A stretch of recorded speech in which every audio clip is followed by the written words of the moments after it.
আপনাদের সামনে নিবেদন করব কালীকথা।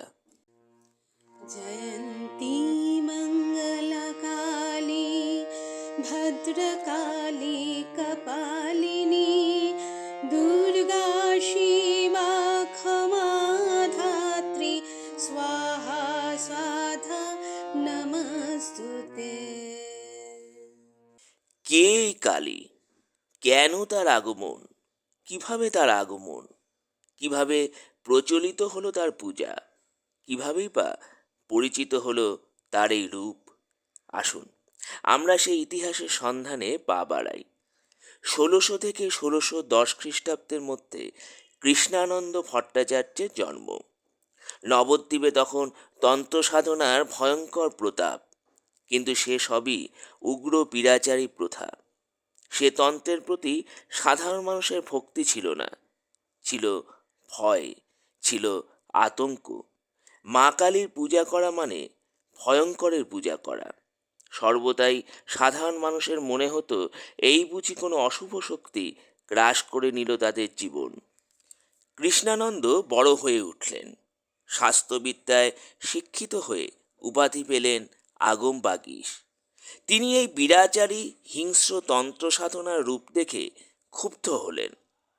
মা তো এমন নন, মাঝে কলুস্তুর করতে আবির্ভূতা হন। তাই তিনি অন্যভাবে কালী সাধনায় ব্রতী হলেন। কিন্তু মায়ের রূপ কি? এতদিন মায়ের পূজা হতো চক্রের মাধ্যমে। তান্ত্রিক সন্ন্যাসীরা মায়ের রূপ প্রকাশ করতে পারেননি, কিন্তু তাতে মন ভরে না কৃষ্ণানন্দের।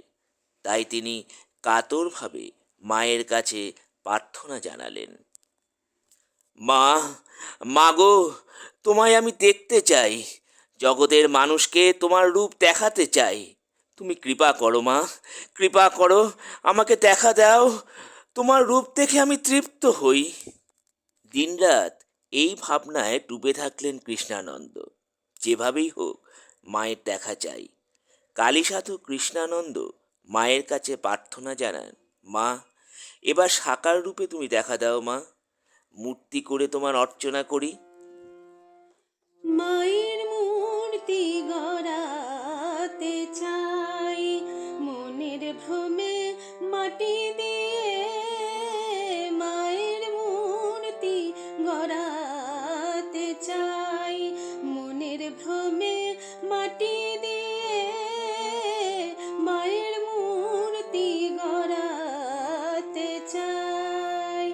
মা বেটি কি মাটির মেয়ে, মিছে খাটি মাটি নিয়ে মায়ের মূর্তি গড়াতে চাই, মিছে ভ্রমে মাটি দিয়ে মায়ের মূর্তি গড়াতে চাই। সন্তানের আকুতি মা ফেলতে পারলেন না। তিনি কৃপা করলেন, স্বপ্নে দেখা দিয়ে বললেন, বৎস কৃষ্ণানন্দ, আমি তোমার প্রার্থনা পূর্ণ করব, তুমি আমার দেখা পাবে। কৃষ্ণানন্দ চমকে উঠলেন। ব্যাকুল হয়ে কৃষ্ণানন্দ মাকে বললেন, কবে, কবে তোমার দেখা পাবো মা? কবে আমি ধন্য হব? কবে জগজ্জনকে দেখাবো তোমার মাতৃরূপ? মা স্বপ্নে জানালেন, রাত্রির অবসানে ভোরের বেলায় পথে কৃষ্ণানন্দ প্রথম যে নারী মূর্তি দর্শন করবেন, সেই রূপই হবে ইচ্ছাময়ীর সাকার মূর্তি। মায়ের আদেশ মাথায় নিয়ে কৃষ্ণানন্দ পরদিন খুব ভোরেই পার হলেন পথে। গ্রামের পথে চলেছেন গঙ্গা স্নানে। প্রথম সূর্যের আলো ধীরে ধীরে ছড়িয়ে পড়ছে পৃথিবীর বুকে। জেগে উঠছে পাখিরা, তাদের কলকাকলিতে মুখরিত হচ্ছে চারদিক। চলেছেন কৃষ্ণানন্দ। পথের পাশে ডালাপালা ছড়িয়ে যেন গাছেরা তাকে বলতে চাইছে, হে মহাসাধক, সার্থক হোক তোমার স্বপ্ন, তোমার সাধনা। পথের পাশে ধানের শীষ লুটোপুটি খাচ্ছে হাওয়ায় হাওয়ায়, টলটল করছে পুকুরের জল। কিন্তু পথে তো কাউকেই দেখতে পাচ্ছেন না কৃষ্ণানন্দ। তাহলে কি মিথ্যে হয়ে গেল স্বপ্ন? ভাবতে ভাবতে চলেছেন তিনি। হঠাৎ এক বাঁক খুঁড়তেই থমকে দাঁড়িয়ে গেলেন সাধক। সামনেই দেখলেন এক নারী মূর্তি। কৃষ্ণানন্দ দেখলেন এক দরিদ্র বধূ গাছের গুঁড়ির উপরে নিবিষ্ট মনে ঘুঁটে দিচ্ছেন। এক হাতে গোবরের মস্ত তাল, অন্য হাত উঁচুতে তুলে ঘুঁটে দিচ্ছেন। নিম্নবর্গীয় কন্যা, কালো গায়ের রং, বসন আলুথালু, পিঠে আলুলায়িত কুন্তল, কনুই দিয়ে কপালের খাম মুছতে গিয়ে সিঁদুর লেপ্টে গেছে। এর অবস্থায় পরপুরুষ কৃষ্ণানন্দকে দেখে লজ্জায় জিভ কাটলেন সেই বধূ। মায়ের আদেশ ভেসে উঠল কৃষ্ণানন্দের মনে। মা যে বলেছিলেন, আগামীকাল ভোরে উঠে যে নারী মূর্তি তুমি প্রথম দেখবে সেই মূর্তিকেই আধার করে তুমি আমার মৃন্ময়ী মূর্তি নির্মাণ করে পূজা করবে। তোমার সেই পূজা আমি গ্রহণ করব। সেই রূপেই আমার পূজা এই ধরাধামে প্রচলিত হবে। সেই দরিদ্র গ্রাম্য বধূটির ছবিটি বনের মধ্যে এঁকে নিয়ে গঙ্গা মাটি দিয়ে মূর্তি করলেন কৃষ্ণানন্দ। শুরু হলো মৃন্ময়ী মূর্তিতে মা কালীর পূজা। সেই কালীমায়ের মূর্তি দক্ষিণা কালী রূপে পূজিত হয় দিকে দিকে। এই মূর্তির স্রষ্টা কৃষ্ণানন্দ আগমবাগীশী ছিলেন সাধক কবি রামপ্রসাদের গুরু। মায়ের বর্তমান যে অভয়া রূপ আজ আমরা প্রত্যক্ষ করি, তা তিনি এইভাবেই বাংলার মাটিতে প্রতিষ্ঠিত করেছিলেন।